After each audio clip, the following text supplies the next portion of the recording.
செய்யாற்றில் வெள்ளப்பெருக்கு நீடிப்பதால் மக்கள் ஆற்றில் இறங்க வேண்டாம் என காவல்துறையினர் எச்சரிக்கை விடுத்துள்ளனர்.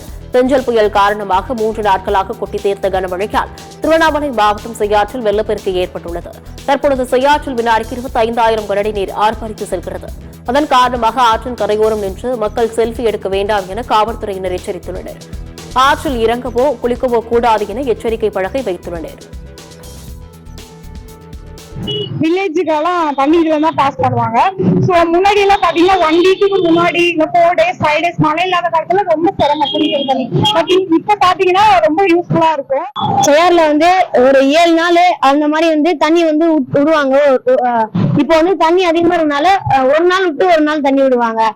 இது விவசாயிகளுக்கு ரொம்ப உதவியா இருக்கும். இந்த தண்ணி பார்த்தோன்னே எனக்கு ரொம்ப சந்தோஷமா இருக்குது. இந்த ஃபர்ஸ்ட் டைம் நாங்க பாக்குறோம். பாட்டிங்கெல்லாம் சொல்லுவாங்க முன்னாடி காலங்கள்லாம் தண்ணி ரொம்ப அதிகமா வரும், இதெல்லாம் நாங்க சந்தோஷமா இருக்கும்னு சொன்னாங்க. நான் இப்பதான் ஃபர்ஸ்ட் டைம் பாக்குறேன். செம்ம என்ஜாயா இருக்கு. என்னோட கோரிக்கை அந்த தண்ணி கடல்ல கலக்கிறது கொஞ்சம் இது பண்ணி சின்னதா ஒரு அணைக்கட்டு மாதிரி நல்லா இருக்கும் மக்களுக்கு.